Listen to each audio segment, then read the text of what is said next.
Is your YouTube homepage full of weird recommendations or videos you don't care about? It's time for a factory reset. I'm going to show you how to completely wipe your YouTube history, not just what you watched, but your searches and interactions too, so you can get a fresh start. Whether you're on a phone or a computer, the process is similar.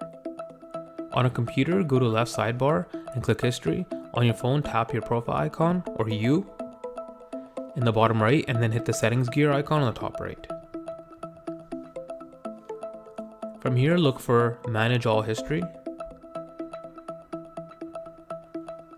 Now, most people stop here, but there are actually 2 steps you need to do to truly clear everything. Step 1, the Watch History. Tap the Delete drop-down menu.